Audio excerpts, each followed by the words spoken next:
falsos irmãos infiltraram-se em nosso meio para espionar a liberdade que temos em Cristo Jesus e nos reduzir à escravidão.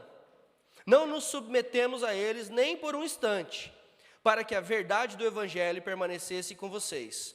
Quanto aos que pareciam influentes, o que eram, então não faz diferença para mim? Deus não julga pela aparência? Tais homens influentes não me acrescentaram em nada. Ao contrário, reconheceram que a mim havia sido confiada a pregação do Evangelho aos incircuncisos, assim como a Pedro aos circuncisos. Pois Deus, que operou por meio de Pedro como apóstolo aos circuncisos, também operou por meu intermédio para os gentios. Reconhecendo a graça que me fora concedida, Tiago, Pedro e João, tidos como colunas, estenderam a mão direita a mim e a Barnabé em sinal de comunhão. Eles concordaram em que devíamos nos dirigir aos gentios e eles aos circuncisos. Somente pediram que nos lembrássemos dos pobres, o que me esforcei por fazer. Amém? Pai Santo, mais uma vez nós te damos graças por essa noite, graças por este culto que é celebrado ao Senhor. Obrigado mais uma vez pela Tua palavra, obrigado, Senhor Deus, àqueles que nos visitam, a todos os irmãos e irmãs que estão aqui essa noite, que a Tua palavra possa falar aos nossos ouvidos, mentes e corações e que possa gerar transformação, Senhor Deus. Nós Te louvamos, nós Te bendizemos essa noite, no nome de Jesus. Amém, amém, amém.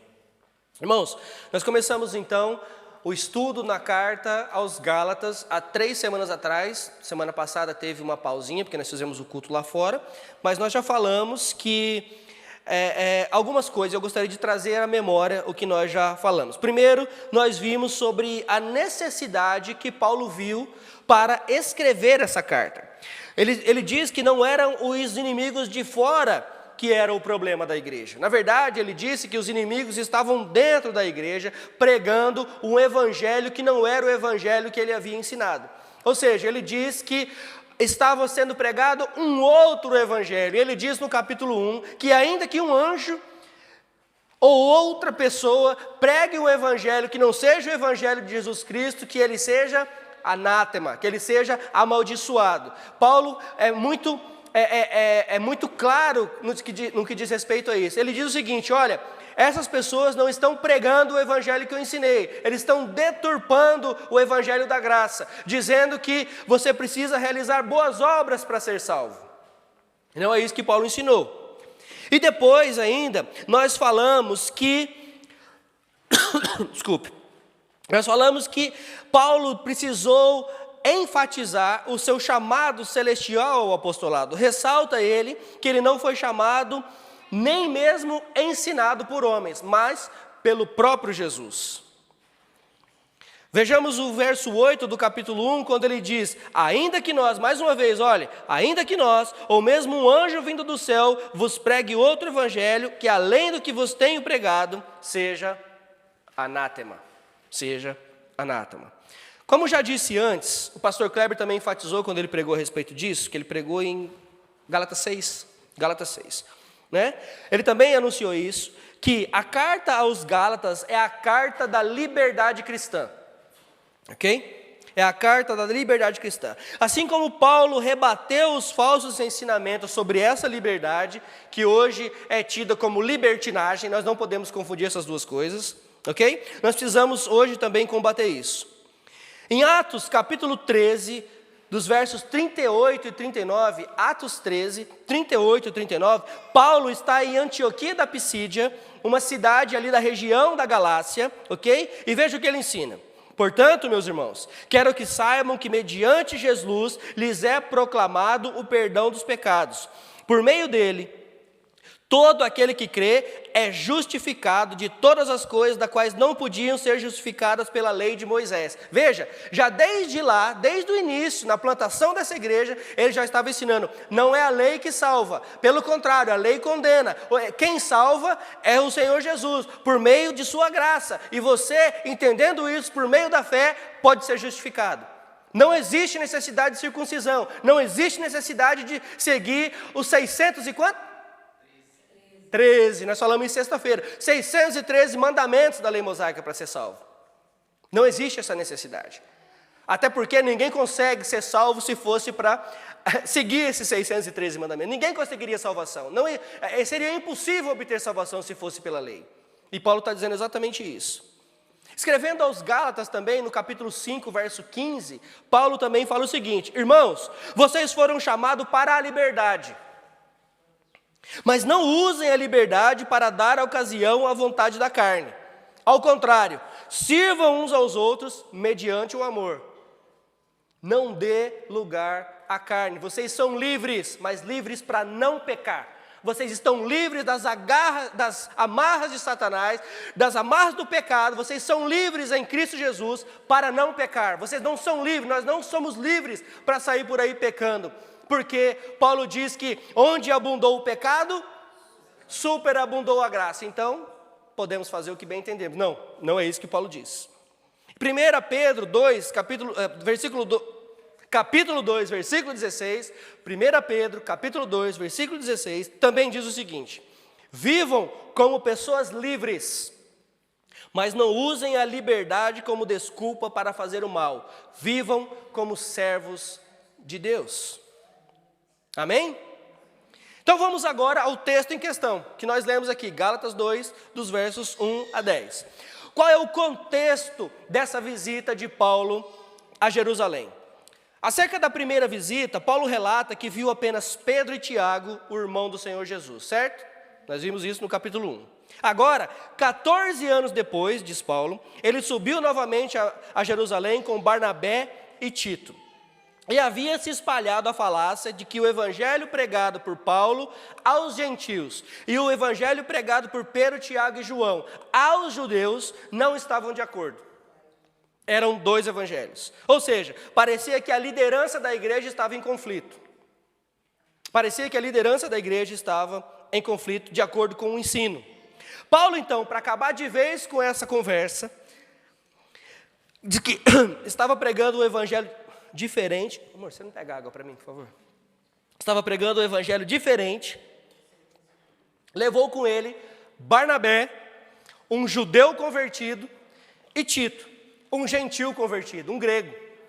Para acabar de vez com essa falácia, ele leva os dois. E a mensagem que Paulo quer deixar clara aqui é o seguinte: Barnabé não é fruto do meu ensino.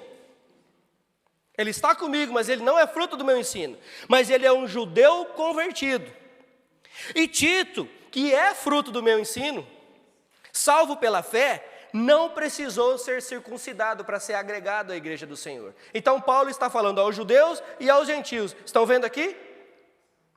Salvos pela graça, ambos. Um foi circuncidado como judeu, mas pela graça veio a conhecer o Senhor Jesus, e o outro, que também pela graça, pela pregação do Evangelho, veio conhecer ao Senhor Jesus, mas não precisou ser circuncidado para se juntar à igreja de Cristo.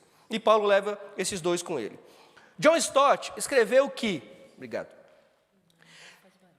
John Stott escreveu que Paulo levou Tito a Jerusalém, não com a intenção de promover nenhum tipo de atrito, mas para estabelecer de uma vez por todas a verdade do Evangelho, que judeus e gentios são aceitos por Deus nos mesmos termos, a saber, pela fé em Cristo Jesus. E, portanto, não deve haver discriminação na igreja. E ainda hoje nós vemos isso.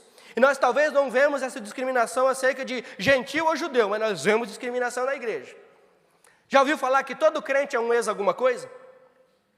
Todo crente é um ex-alguma coisa. Todo crente é um ex-ladrão, ex-prostituta, ex-sanguinário, ex-bandido, o que mais?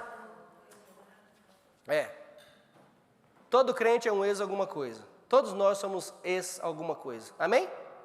Todos nós somos ex-alguma coisa. Eu sou um ex-salvo. Você também é um ex-salvo. Hoje nós somos salvos pela graça de Cristo. Graças a Deus. E por causa disso existe discriminação na igreja. Por causa dessas coisas existe ainda discriminação na igreja. E Paulo está dizendo aqui que isso não deve haver. Não deve haver. E aí dos versos 6 a 8, Paulo continua com esse argumento. E o interesse dele aqui não era que ele fosse reconhecido, mas que sua mensagem fosse reconhecida. Veja que no verso 1, ele até rebate os ensinamentos que Paulo não era apóstolo coisa nenhuma.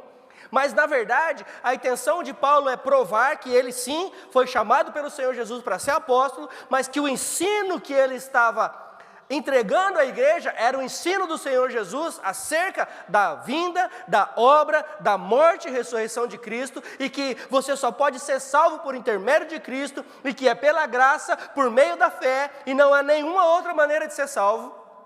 Ele rebateu essa questão, mas a importância que ele dá aqui é na sua mensagem e não na sua pessoa. E essa é a importância que nós devemos dar, é na mensagem, não é na pessoa, não é em quem prega ou em quem recebe, mas é na mensagem. A importância que nós temos que dar é na pessoa de Cristo, através da mensagem do Evangelho. Ele é a pessoa mais importante da igreja, Ele é a pessoa mais importante no Evangelho, Ele é a pessoa mais importante da história. Somente Ele. Irmãos, eu posso faltar e você pode faltar. Quem não pode faltar na igreja é Cristo. Se nós tirarmos Cristo da igreja, não pode ser chamado de igreja. Se nós tirarmos o Evangelho da igreja, não pode ser chamado de Evangelho. Aliás, não pode ser chamado de igreja, desculpe. Se nós tirarmos a palavra de Deus da igreja, isso não é igreja. Isso é um juntamento de pessoas que acham que estão fazendo igreja, mas não é igreja. Nós precisamos tomar cuidado com isso.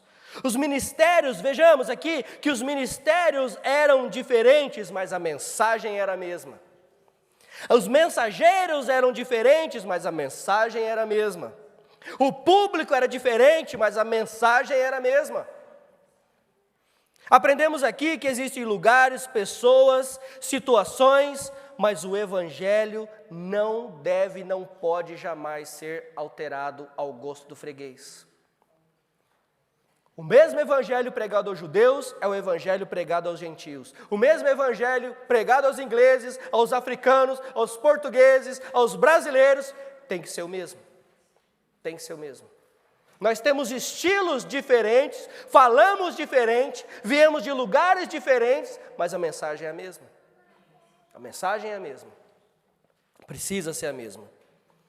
Nós podemos mudar nossa maneira de falar, podemos mudar nossa maneira até de vestir, podemos mudar até nosso comportamento, dependendo dos lugares, dependendo das circunstâncias.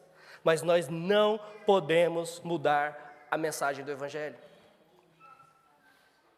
Onde quer que vamos, onde quer que estejamos, nós precisamos anunciar a mensagem do Evangelho.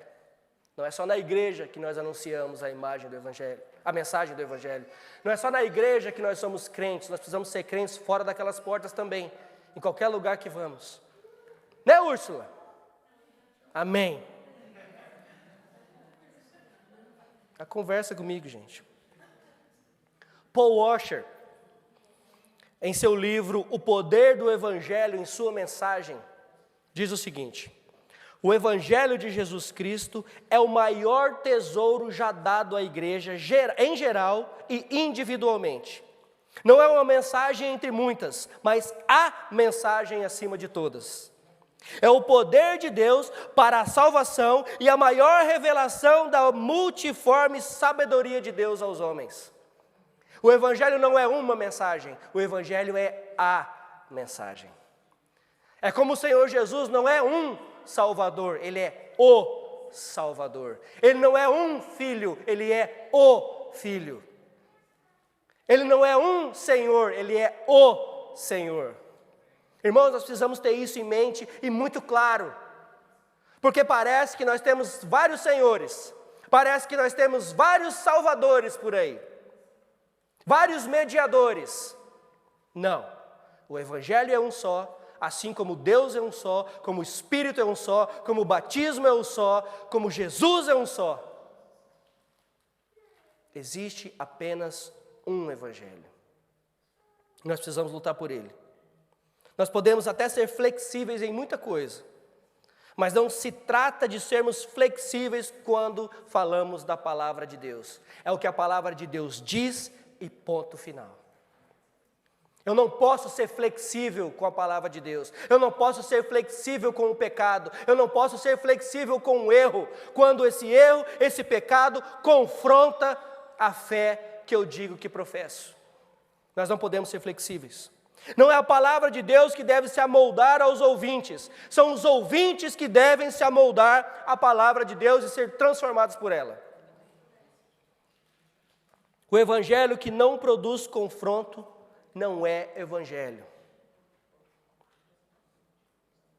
O evangelho que não produz confronto não é evangelho. É amaciador de ego. Se você quer ter seu ego amaciado, não leia o evangelho. Se você quer ter seu ego amaciado, não ouça o pastor Leandro, nem o pastor Kleber, nem Diego, nem pastor Macamila, nem Trevor, não ouça. Romanos 6, verso 11, Paulo diz assim: assim, também vós, considerai-vos certamente mortos para o pecado, mas vivos para Deus em Cristo Jesus nosso Senhor.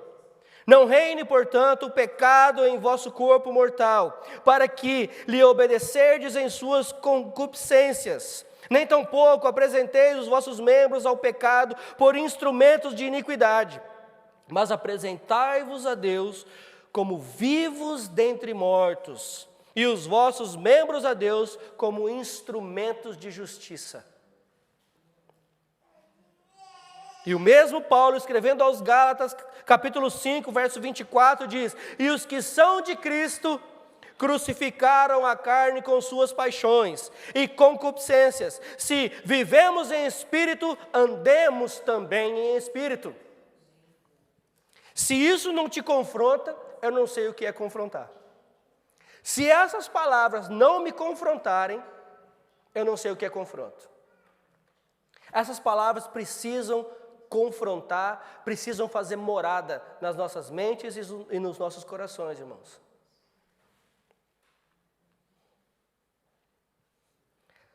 Segunda coisa, Paulo fala também acerca da importância da unidade.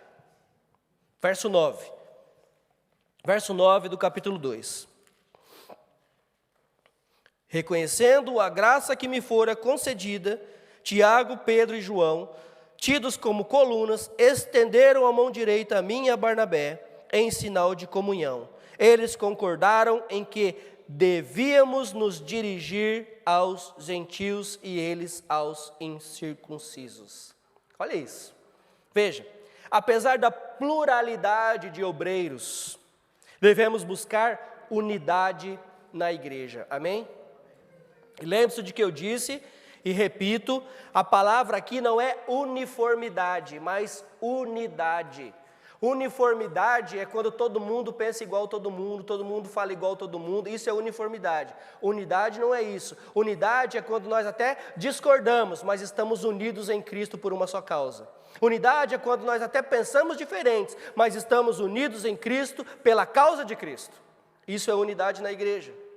Isso é unidade na igreja. Imagine se Pedro, Tiago e João viessem até Paulo e dissessem: seu ensino não condiz com o que ensinamos. Seu ensino está errado. Imagine o estrago que seria feito na igreja. Não é exatamente isso que acontece hoje? Dois líderes da igreja, eu penso de um jeito, ele pensa do outro. Como eu não concordo com ele, ele não concorda comigo, o que eu faço? Brigo com ele, saio da igreja, monto a igreja para mim. Né? Fica com a sua, eu fico com a minha. E aí eu convenço alguns que concordam comigo, e falo, vamos comigo. E aí, tem esse aqui, que é a líder do Ministério de Louvor, mas que não concorda comigo, e eu não concordo com ele. O que a gente faz? Briga, ele vai para um lado, eu vou para o outro, e monta outra igreja. É isso que acontece hoje. Não é exatamente o que acontece hoje? Por quê? Porque não existe unidade na palavra de Deus, não existe unidade na igreja. Por quê? Porque as pessoas estão deturpando o evangelho de Cristo. Eles estão ensinando heresias. E uma vez que a heresia começa a adentrar na igreja, começa a gerar divisão. Divisão. E aí, pessoas não são mais convertidas pelo poder do Evangelho, mas elas são convencidas pelas palavras de quem está pregando. E o Senhor Jesus não quer a igreja cheia de gente, o Senhor Jesus quer a igreja cheia de crente. O Senhor Jesus quer a igreja cheia de crente, que creem no seu poder, que creem na sua salvação, que creem na sua obra, que creem na sua morte e na sua ressurreição. É isso que o Senhor Jesus tem buscado. Por quê? Por que que existe divisão na igreja? Porque o Evangelho está sendo deturpado. Essa mensagem açucarada, com palavras de encorajamento e cheia de açúcar, está acabando com a igreja. Está acabando com a igreja. Cheia de egocentrismo. O Evangelho egocêntrico não glorifica a Deus, glorifica o homem.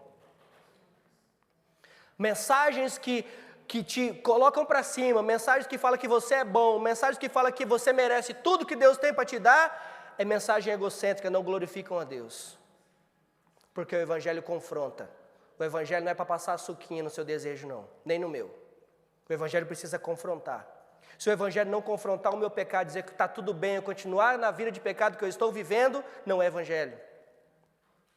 Se o Evangelho dizer para você, dizer para mim, se o pregador dizer para você, dizer para mim, se o pastor dizer para você, dizer para mim que está tudo bem, continuar assim, porque afinal de contas é pela graça, sai fora. Sai fora. Não fique lá. Não fique lá. E se você não concorda comigo, sai fora também. Pode sair. Porque é a palavra do Senhor que fala. É a palavra do Senhor que diz. Não sou eu, não. É ela que está dizendo. O Evangelho do Senhor confronta. O Evangelho do Senhor confronta. Ele confronta. Eu não me canso de falar, Ele confronta. Porque Ele me confronta todos os dias. Nas minhas fraquezas, no meu pecado, na minha maneira de ser, na minha maneira de pensar, Ele me confronta. E tem que ser assim com vocês também. Tem que ser assim com a igreja dele. Por que as igrejas se dividem, irmãos? Por que as igrejas se dividem? Porque as pessoas saem da igreja machucada. Porque as pessoas saem da igreja dizendo que não tem Deus coisa nenhuma. Que esse tal de Jesus aí não faz nada que eles falaram que ia fazer.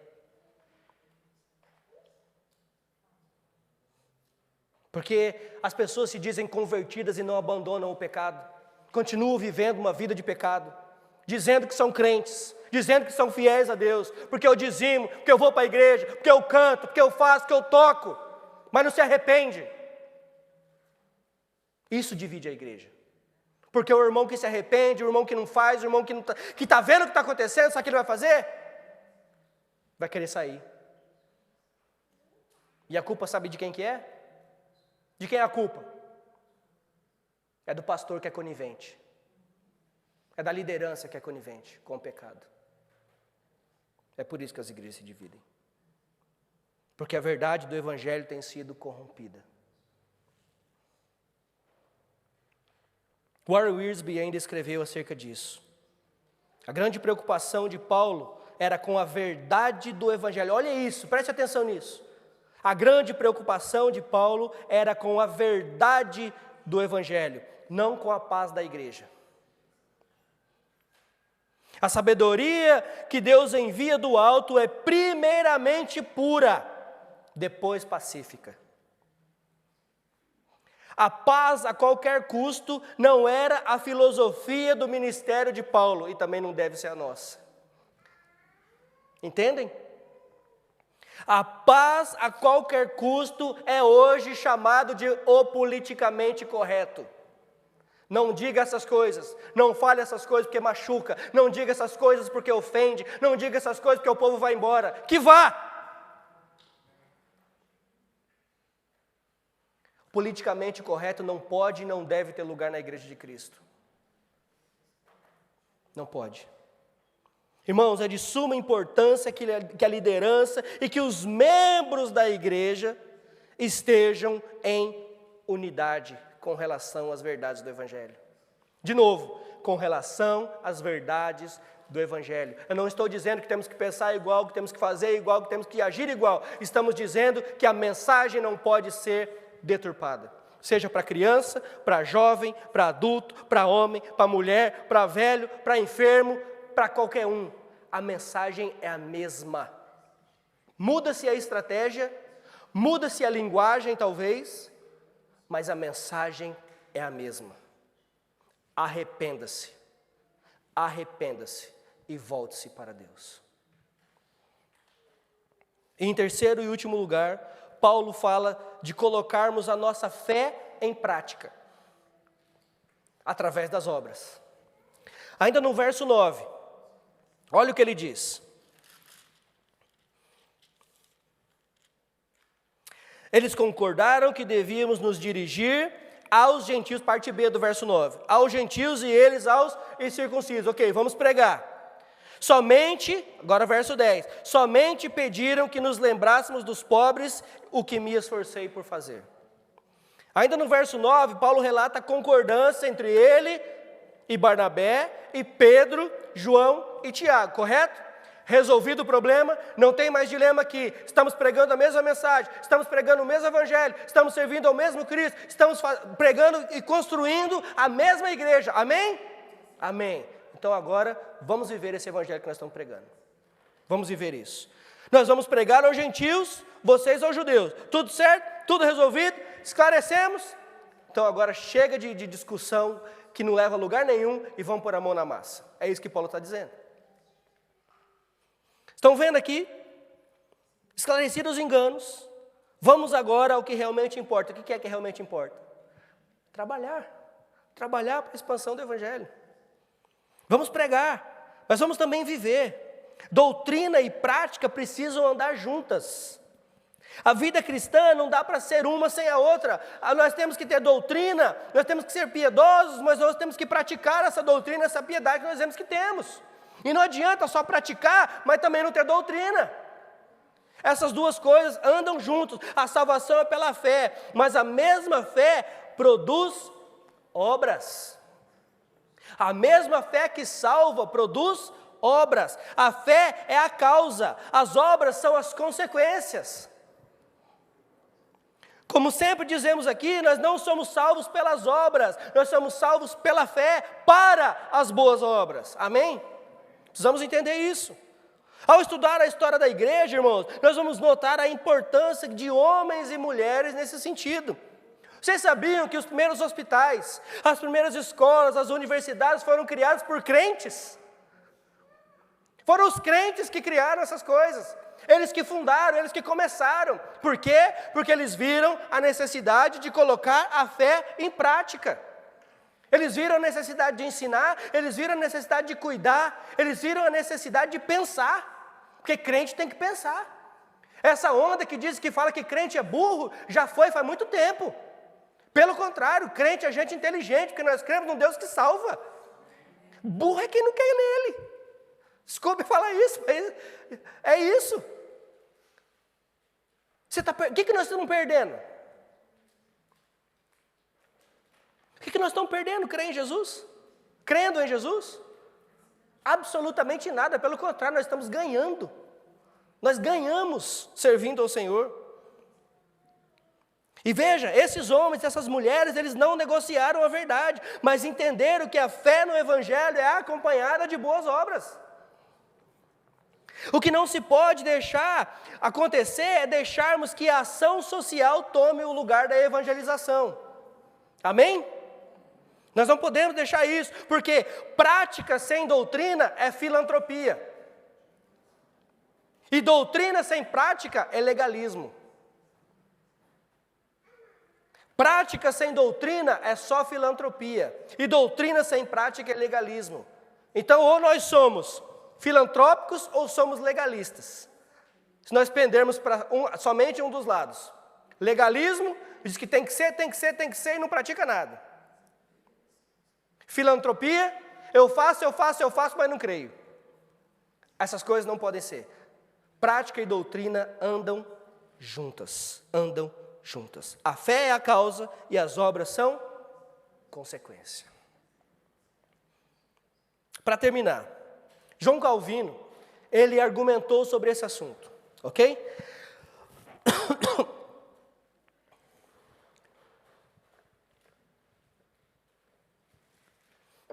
João Calvino, ele argumentou sobre isso.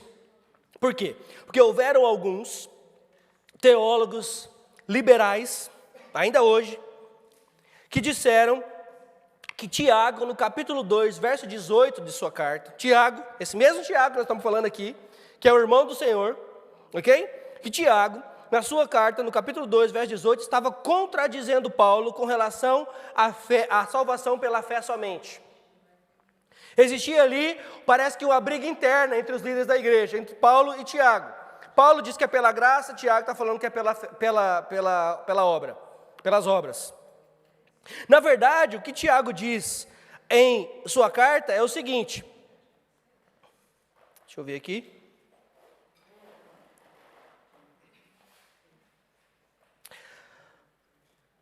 Na verdade, não, vou ter que abrir. Eu já perdi aqui a linha de raciocínio. Vamos abrir aí, Tiago capítulo 2. Tiago capítulo 2, verso 18. Aqui. Mas alguém dirá, você tem fé, eu tenho obras. Mostre-me sua fé sem obras, e eu te mostrarei a minha fé pelas obras. Vejam a diferença. Então, na verdade, o que Tiago diz é que a salvação é só pela fé, mas a fé salvadora não vem só. Ela vem em seguida de obras, ela é evidenciada pelas obras. A questão levantada por Paulo era como a salvação é recebida. Veja, o assunto aqui é o mesmo, mas é diferente. Paulo diz, como a salvação é recebida? E a resposta é, pela fé somente.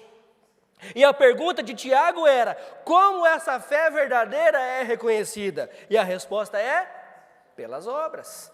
Veja, não existe contradição. É um completando o outro. É um completando o outro. Assim, Tiago e Paulo não estão se contradizendo, mas se completando. Nós somos justificados diante de Deus pela fé e somos justificados diante dos homens pelas obras. Por quê? Porque Deus pode ver a nossa fé, mas os homens só podem ver as nossas obras. É através das nossas obras que eles vão enxergar a nossa fé. E é através da nossa fé que nós vamos fazer boas obras. E foi exatamente isso que Paulo colocou aqui. Resolvido o problema, vamos colocar em prática. Então a visita de Paulo a Jerusalém, meus irmãos, é um lembrete poderoso da importância da unidade em Cristo e da necessidade em defender o verdadeiro Evangelho. Como cristãos, como crentes no Senhor Jesus, nós somos chamados a trabalhar juntos em direção ao mesmo objetivo e apoiar uns aos outros no crescimento da fé. Que possamos realmente nos esforçar para construir relações mais profundas, uns com os outros, por meio da fé em Cristo Jesus. Que nós, como irmãos e irmãs em Cristo, possamos manter a nossa fé e ajudar, trabalhar, cooperar para que outros também sejam nutridos na fé do Senhor Jesus. Precisamos trabalhar juntos. Precisamos manter o Evangelho puro, assim como puro é o Cordeiro de Deus que se entregou pelos pecados. O Evangelho precisa ser puro. Nós não podemos nos desviar nem para a direita e nem para a esquerda. Nós devemos pregar o Evangelho de Cristo. Já cansei de dizer e volto a dizer, o papel fundamental do crente não é ser feliz. O papel fundamental do crente é glorificar a Deus com a sua vida e com a sua boca. Com a sua vida vivendo a fé que professa e com a sua boca proclamando acerca dessa fé. Esse é o nosso papel. Você quer ser feliz? Sai da igreja, porque aqui está cheio de gente infeliz. Não dá para ser feliz aqui. Não do jeito que o mundo pensa. Nós somos felizes porque nós amamos a Cristo, porque Ele nos amou primeiro. Nós somos felizes porque nós nos entregamos verdadeiramente a esse Deus que salva, que transforma. Nós somos felizes porque nós vivemos uns com os outros, nós desfrutamos da presença uns dos outros. Mas não segundo a felicidade mundana e momentânea pregada por aí. Nós somos felizes porque nós sabemos para onde vamos. Nós podemos passar por qualquer tipo de dificuldade aqui nesse mundo. Nós passamos por problemas, tribulações, tristezas, às vezes que não dá nem para falar. Mas eu sei para onde eu vou. Espero que você saiba também.